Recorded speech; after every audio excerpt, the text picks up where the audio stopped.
I'm Jerry Walker, and we're still here, bitch. Hello, and welcome to Season 2, Episode 2 of Still Here, Bitch. I'm Jerry. Thanks for tuning in, and today we have a special guest. Meki Singleton is a gerontologist whose research centers sexual and gender minority, also known as SGM, older adults, and their aging experiences, particularly how they access and utilize health services and understanding past and current healthcare experiences. Dr. Singleton received her PhD in gerontology from the University of Southern California. She has published work in several journals, including Sexuality Research and Sexual Policy, Journal of Applied Gerontology, and Journal of Pain and Symptom Management.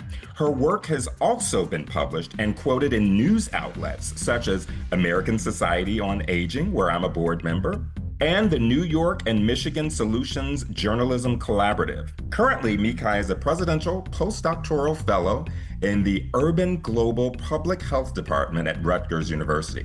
Meki's postdoc career has been cemented with being named a GSA Diversity Mentoring and Career Development Fellow, a ClinStar Travel Awardee, recipient of a NIH Loan Repayment Award, and publishing all 3 chapters of her dissertation work. Advocacy through research is the driving force behind the work Meki does and is why she aspires to improve the health and care of SGM older adults. Everybody, I give you Meki Singleton. Hi, Meki, how you doing? I'm good, Jerry. How are you? I'm great. Thank you for being on Still Here, Bitch. Should I address you today as Meki or Dr. Singleton? Meki is perfectly fine. Okay. Totally cool, totally cool. So, all right, let's go on into it and let's figure it all out.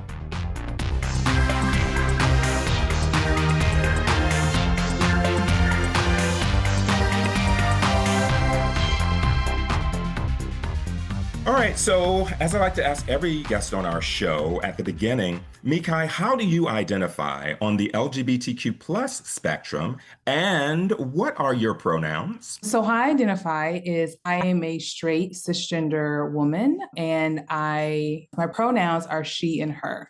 Okay, great. And how do you identify age-wise? Age-wise, I would consider myself a young adult. I am 33 years old.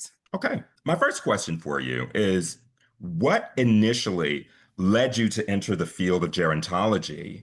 And then, more specifically, your particular specialization on sexual and gender minority folks? So how I got into the field of gerontology, it's actually a really nice story because I actually remember it. I was in my undergraduate career at the University of South Florida in Tampa, and I was getting my psych degree, my bachelor's of psych degree. And I was like, I can't learn about neurons and stuff anymore. I was like, I need something else. Like it's too much. And so my advisor at the time, Kayla Lanier, she suggested me taking an intro to gerontology course. And I had never heard of gerontology before then. And so I was like, what is that? And she's like, it's a study of aging. And I was like, we can study aging. We can study older adults. Like, are you serious? That just opened my world. And so I took that class and I picked it up as my second major. I actually ended up dual degreeing in it. So I graduated with not only a bachelor's in psychology, but also a bachelor's in gerontology. And so I was hooked from then on. I kept that passion for working with older adults, the aging population in general. And so I went on to get my master's in social work. And during that time, I interned at a hospice and palliative care organization, still keeping with that older adult influence there, but just dealing with it more towards someone's end of life and those types of issues. So then when I graduated with my master's, I decided to take a break from school. My mom was like, come home, take some time off, like work. And I was like, hey, you're right. I've been in school since I was 5. Time to take a break. So I did that, was still in Florida at the time, working at a county health department. In that county health department, we had a Ryan White clinic, which for those, I'm sure many of the listeners probably know this, is a clinic that provides health services for people who are living with HIV and or AIDS. And so during that time, and most of our clients that we had were older gay men. And I started to think about how are they dealing with aging and getting older. And so we're helping them with their health services. They're coming and, getting their checkups. We're getting them the assistance with the other medication that they need in addition to their HIV medication. But how are Mm, they dealing with aging, getting older, planning for end of life? And we happen to have a couple of clients who were partners and have been together for some time. And unfortunately, one of them ended up passing away. And that really got my kind of light bulbs going off of how did they plan for this? And even if they didn't plan for it, what was that like having to do maybe funeral arrangements, funeral services, contacting who they need to contact. And we lived in yeah. a pretty it was, I would say, rural suburban area where I'm at in Florida. I'm from the Panhandle area, and that's where I was. And so it still was on that kind of edge of a small townish, but bigger towns around it. And so, the people there have certain mentalities, but not all closed-minded, but you still kind of what kind of walking into Hmm. some of those spaces there. And so that got my brain turning of, okay, I'm interested in older adults, how they plan for end of life, how they plan for long-term care, all of those things. But now I'm wondering, okay, but what about people who are part of marginalized communities, older SGM folks? What does that look like for them Yeah. when it comes to that time to plan for their end of life, or if they come across having a serious illness like cancer or something like that, that, we don't always know what the outcome is going to be. So that kind of fueled my passion for figuring out, okay, what does this part of their life look like for older SGM folks? And so then I always knew I was going to go back to school and get my PhD, and I knew I was going to do it in gerontology at that time. And so that kind of gave me the like, okay, well, this is what I want my research to focus on. I want to keep it in the aging space, but now I want to focus in on a population that has been dealing with a myriad of issues for decades now, Yeah. and particularly in the healthcare space. As one gets older, you're going to interact with the healthcare system a lot more, whether it be on a routine basis or whether it be because your health is declining in some shape, form, or fashion. So that's kind of the story of how my trajectory went from wanting to work with older adults and then shifting it into like, okay, what specific group of older adults do I want to focus on? Awesome. And when you decided that this was going to be your field, I know I'm calling it specialty, when you entered it, how many others around you had that as their jam? I was one of one. Oh, Not to quote Beyonce, but one of one. okay. Yeah, I was one of one. I think, even when I was getting my MSW, my master's in social work, I was one of the few that wanted to even work with older adults. I mean, many of my colleagues wanted to do either substance abuse, addiction, they wanted to do school counseling, they wanted to do, true therapy or group therapy. They wanted to kind of stick to those traditional roles of a social worker. Uh-huh. And so when I was one of the few that wanted to work with older adults, even stayed in my internship for the full 2 years that I did, because typically people would change internships because it's a time to get to know, what you want to focus on. You get your True. feet wet in one area, you can go somewhere else. But I jumped right into the hospitality care and I was like, this is where I want to be and this is what I want to focus on.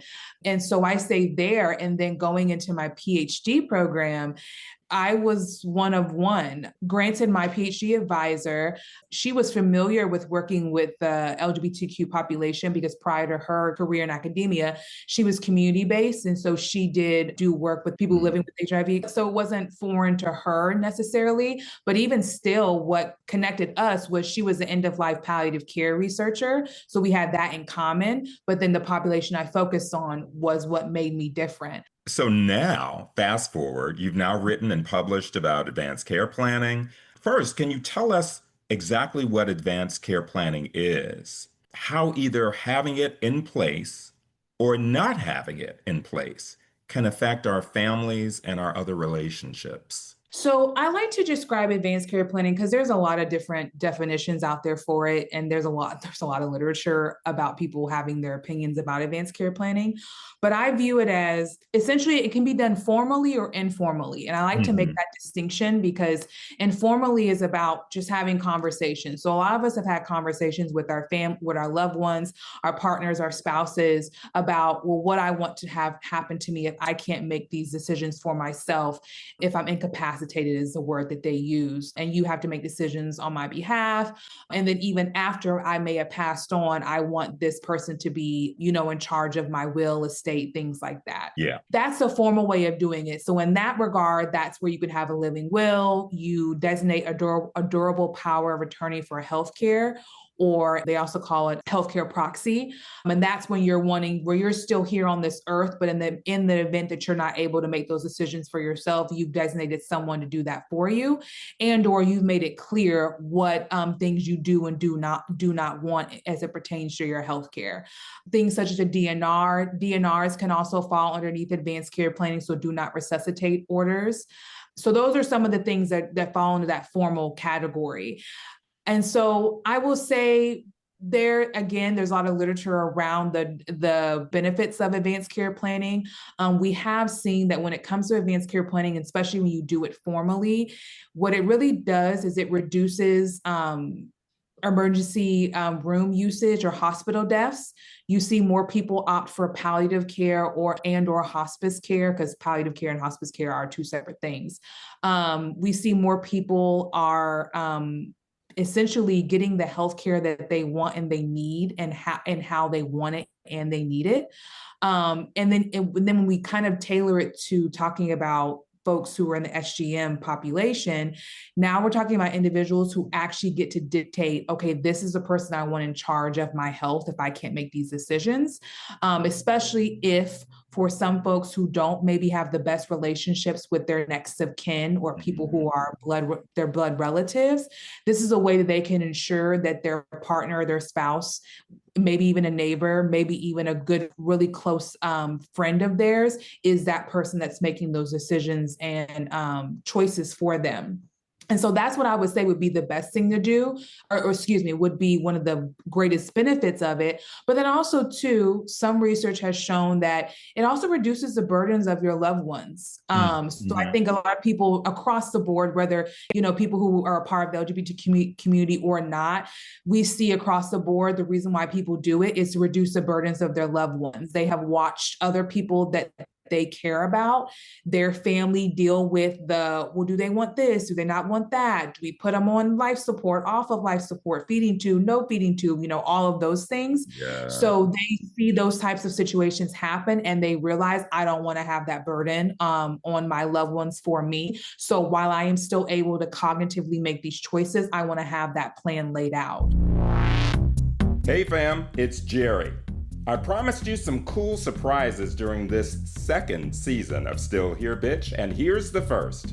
We have a new website. StillHereBitch.com is on and poppin'. At StillHereBitch.com, you can drop us a line with an idea for an episode. You can click on my photo to reach any of our episodes. You can also click on links to hear us on other outlets like Apple and Spotify, or feel free to just keep listening to the podcast however you already do. We're everywhere. Just promise me one thing. Every now and then, go to StillHereBitch.com to see what's new. This website will evolve just like the show, and just like you.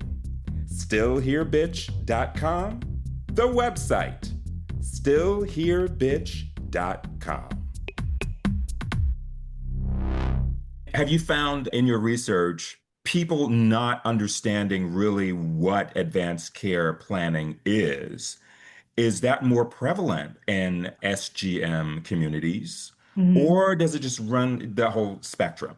It's interesting. With the dissertation work that I did and the sample that I had surveyed, actually knowledge about advanced care planning was pretty similar to the non-SGM community. I think I surveyed about 280 people, and about 50% of those folks had heard of it before, had heard of advanced care planning, had heard of a living will, durable power of attorney for healthcare, but then the uptake was still low on the lower end. And that's the same case in the non-SGM community as well too. So you didn't really see any differences there.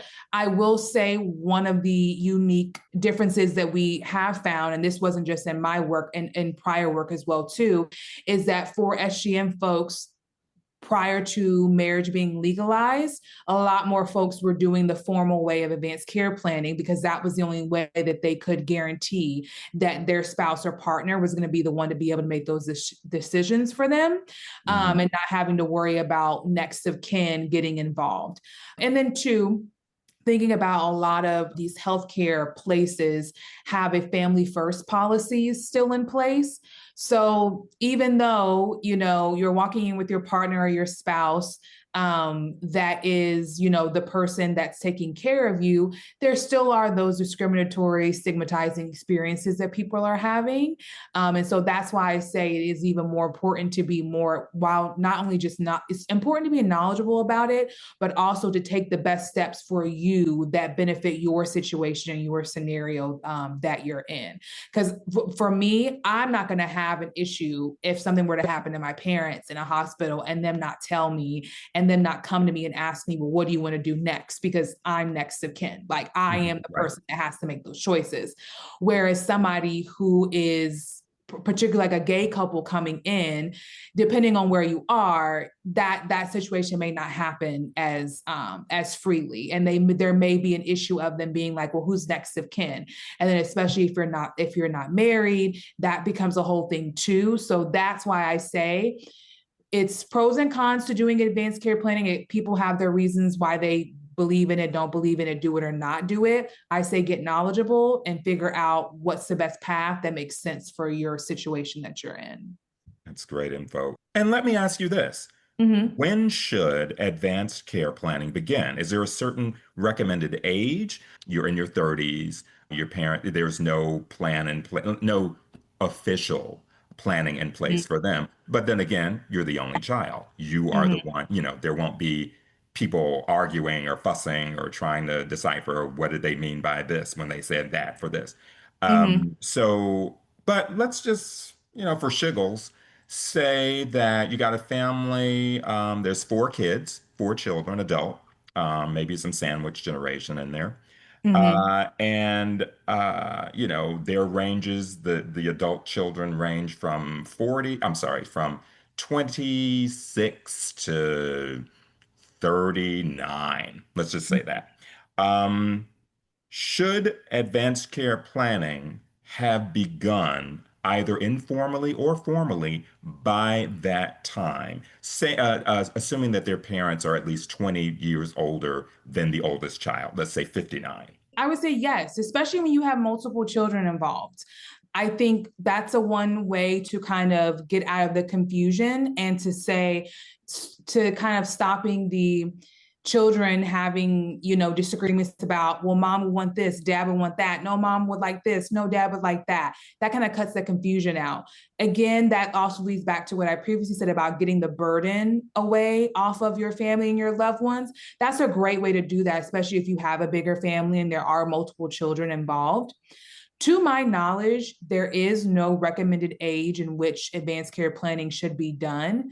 But I will say most people tend to participate in advanced care planning when a serious illness comes into play. So something, for instance, like cancer, things of that nature. They start to caregive for someone. So we're talking about, you mentioned the sandwich generation. So you're talking about those folks who are taking care of their kids, but then also taking care of their parents as well too. And typically, if you think about that sandwich generation, the parents are probably in their maybe 60s to 70s, and then they probably have, high school to middle school age children. So they're caring for that older person in their life. So that may be where they start to have those conversations and get things figured out. That also comes into play too if you do have other siblings that may need to be a part of the caregiving process. So that's another kind of life event where people may start to talk about advanced care planning and kind of like next steps and what's the plan. I also will say you may see it come up too when people are getting married or starting a family.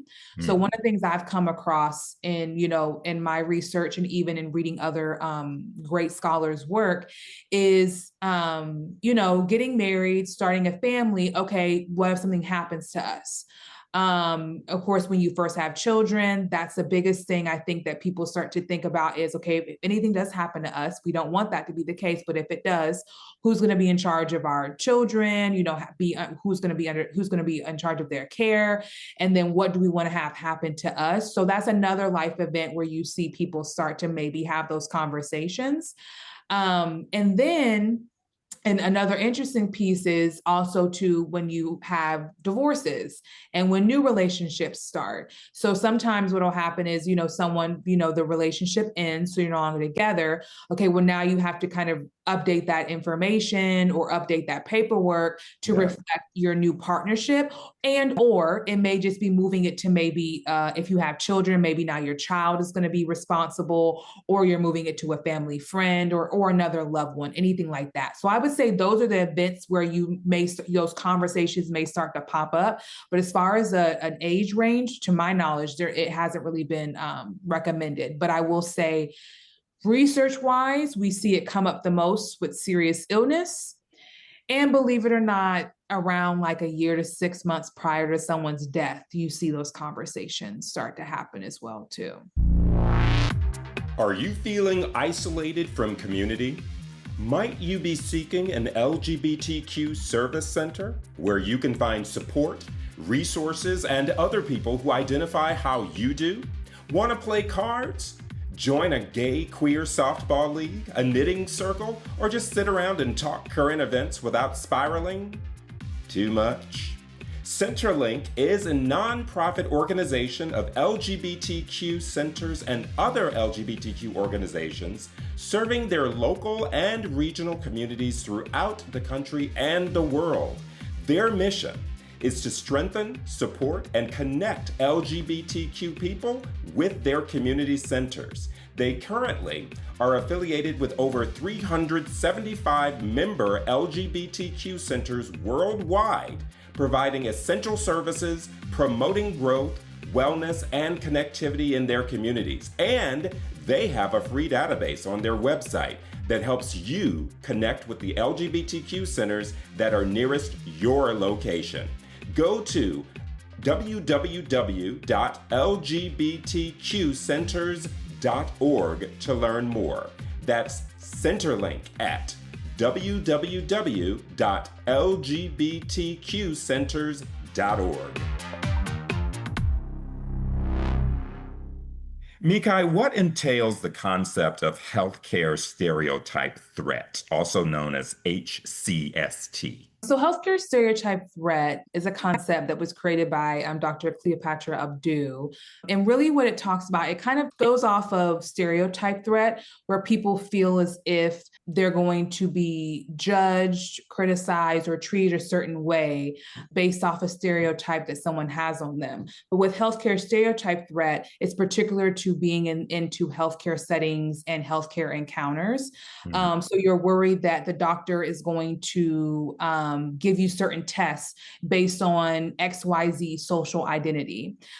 So with the research that Dr. Abdou did, she looked at it with gender. She looked at it with gender. She looked at it with race, age, weight, I believe religion, and I also believe money. Money may not be finance. I think finances was another one too. So when you go into these healthcare encounters, you're concerned the doctor or the physician is going to not believe you because you are of X race. You believe that the doctor is only going to prescribe you certain tests because of your weight or because of your age. So that's kind of where that concept comes from. And so with that, it's really about understanding, okay, when I go into these healthcare encounters, it's also while you're in the encounters, but also when you're thinking about having to go use health services. So it's Mhm. not just about in the moment, it's also about, oh, I'm worried about this before I even go to the doctors. I'm afraid that they're going to judge me because of X, Y, and Z. They're going to dismiss me. They're not going to listen to me, all of those things. And there's a scale that she's created that has specific questions, but that's the gist of what the concept is. And a lot of that, I'm assuming, is due to people having experienced trauma in the past and just being afraid that they're going to be re-traumatized. So Yes. then that leads to, well, I'm just not even going to go to the doctor. I'm just not Yes. even going to go there. I have the Lort, and I have, my home remedies and my Yes. apple cider vinegar and my, Yes. yeah, and which, hey, all of those things are great, Hmm. but one should not, and this is just my little soapbox, one should never, due to cultural illiteracies or whatever on the part of our healthcare system and our healthcare practitioners, be reduced to having to make those decisions Yes. on their own. So thank you for that. Welcome to Grindr. Grindr has grown into the largest social networking app for gay, bi, trans, and queer people. They have millions of daily users who use their location-based technology in almost every country in every corner of the planet, and they're still evolving. Today, Grindr proudly represents a modern LGBTQ lifestyle that's expanding into new platforms. From social issues to original content, they're continuing to blaze innovative paths with a meaningful impact for our community. At Grindr, they've created a safe space where you can discover, navigate, and get 0 feet away from the queer world around you. Grindr, keep connecting. You're 33. I'm sorry, I just keep saying that, right? Like, Mhm. but anyway, so you're 33. I'd like to know, what would you tell a 20-year-old to do or start doing right now in order to advance toward a healthier existence as an older adult? I like this question a lot. Really caring about yourself. And I don't mean that just from a health perspective of like the physical health. I mean, holistically, your mental, your physical, your emotional health. As you get older, you start to realize that you really are in charge of your life to a degree. We know nuance and context, comes in and it takes things to different places.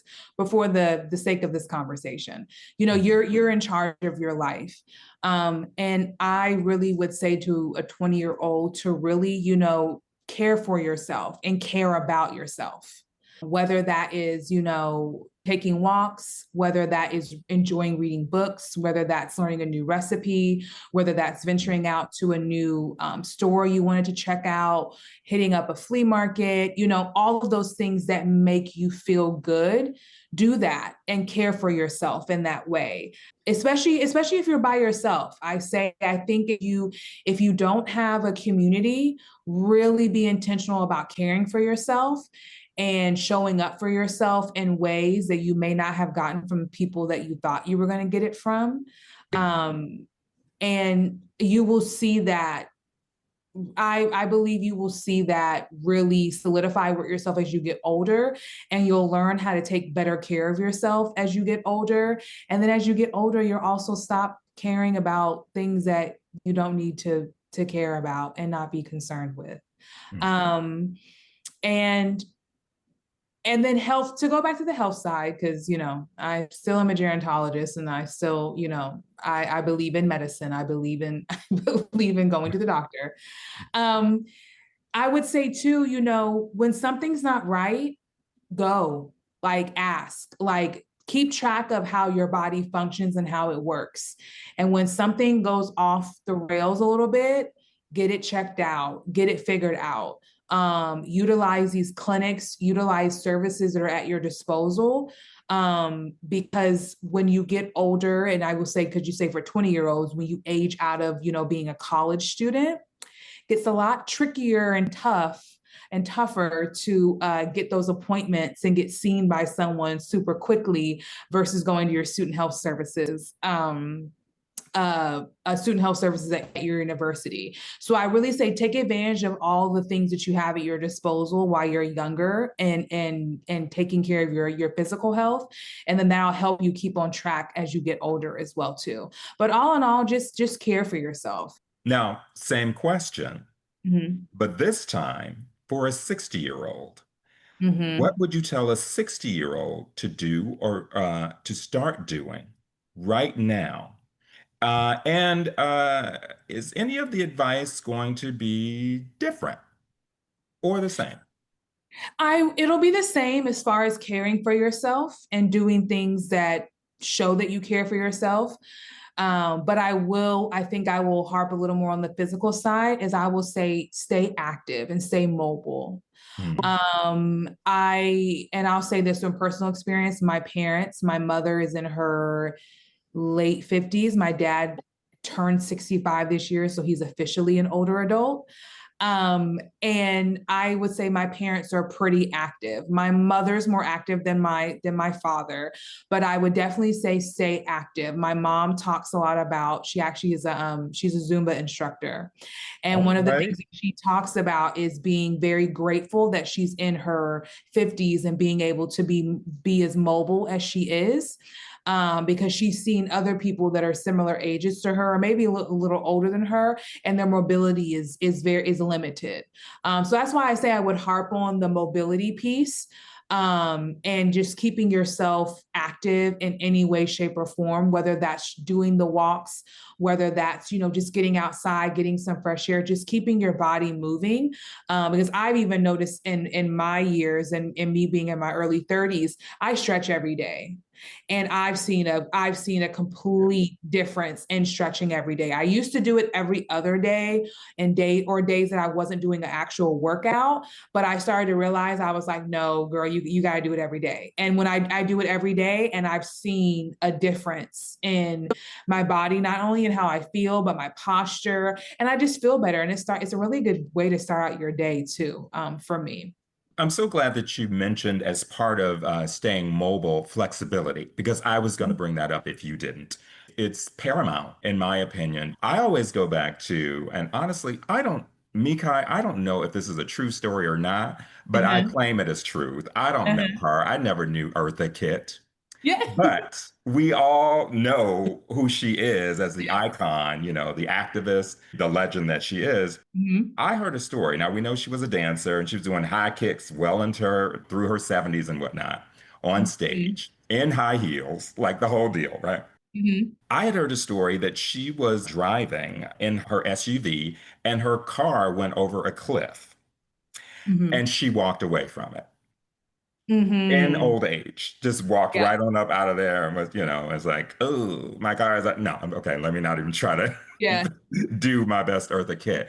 I clung to that story as just one small example of how flexibility, especially as one ages, can be the difference literally between life and death. I mean, when we just talk about falls, recovery, oh my goodness, yes.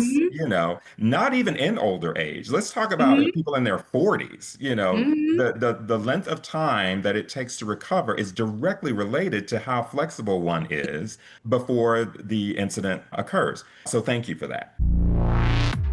Are you a mess? Who isn't, especially now? I promise you, it will get better. But if you'd like to help things along, check out LGBTQtherapyspace.com.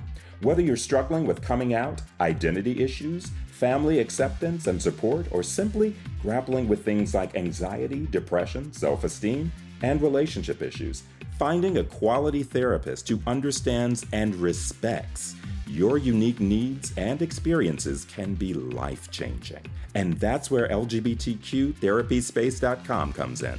You can find affirming therapists near you in over 15 states who can help you get down to the white meat. You can even try before you buy. Schedule a free 10-minute consultation with a therapist just to see if you're a good fit. So don't wait. Get help. Everyone's doing it. Go to LGBTQtherapyspace.com. To piggyback on the last couple of questions, how deeply does your education about aging influence your daily and strategic life decisions right now? You did touch on it. Or does it? I, whew, Are you more a YOLO girl? no, I'm not. That goes against my Capricorn Oh, identity. Yeah, okay. that's not, yeah, I'm not a YOLO girl. I wish. Cap in the Um, house. I'm married to one. I get it. yeah. I just, yeah, I'm a sun and a moon Capricorn, so it really is. Woo! It's in Okay. there. Yeah. But I will say the funny thing about the YOLO is I'm a Gemini rising, and how we got the zodiac is fine, but it's okay. I'm a Me Gemini. too. I'm a I'm a Gemini Gemini rising. rising. So I get a little bit of the spurts of the little like, let's do this, let's do that kind of thing. So I can have fun. But how when I talk about life and planning things and doing stuff, yeah, I get a little strict. When it comes to my education around aging and how it influences my life, I care about the same way we celebrate people coming into this world is the same way I feel like we should celebrate people leaving this world. And that's been something that I've always believed in as well too. So although we're aging, we're getting older, we're, quote unquote, we're nearing our death. I still think we need to be approaching it with a level of dignity, respect, and I don't want to say excitement because that may be interesting, but with a level of maybe gratefulness that we're going to get to that point. Because I think that's another piece too, that is, it's a privilege to age. It truly Yes. is. And especially in this time that we're living in, and especially for us, those of us who are part of marginalized communities, whether that's by our race, ethnicity, whether it's by our sexual orientation or gender identity, it really is a privilege to age and to get older, and to live life. And I think that's another thing that makes me, I do YOLO every now and again because I want to live my life and I want to enjoy my life. Mhm. And I don't want to have quote unquote regrets about not doing Either. certain things. Yeah, I want Same. to live it. And even if I pro con it out, or even if I'm like, that's a little risky, I still want to enjoy and make decisions, because I always say, thinking about thinking about this administration that we're in, and I'm in academia right now. And if you would have reached out to me, Gerry, earlier in the year to have this conversation, this would have been a whole totally different talk Oh. that we would have had because I was in a totally different headspace earlier in this year. How did Um, you get out of it? oh, That's another conversation. unfortunately, fortunately and unfortunately, the headspace I was in was more about my career. So Mm, it was about what that was going to look like because I mean, you're working at a center, yeah. they're cutting stuff left and Oh, right, and I yes. was like, well, nothing like I'm gonna be able to keep doing what I want to do and what I'm Mm. passionate about. So let me start to pivot and make a move now.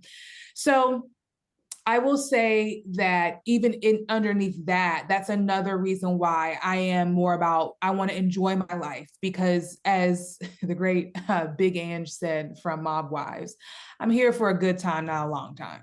So it's we have to enjoy the time we have because it's not guaranteed either, too. And so I think that's another way that my kind of the work I do around aging, my passion for aging, my passion for older adults and bettering their health, and particularly for SGM older adults, is just about, it's a privilege to age. And I enjoy seeing people live to their later years and just have a life to look back on and be like, wow, like I did it, and I had these experiences, or I did this, I did that. I enjoy that, and I think that's great to be able to make it to that place in your life where you get to look back and reflect and be like, man, that was really good, or like, I'm glad I made it to this point and that I am still in good health too, because that's Mm. also the thing too, wanting to be in good health, but that's not always guaranteed. Very well said.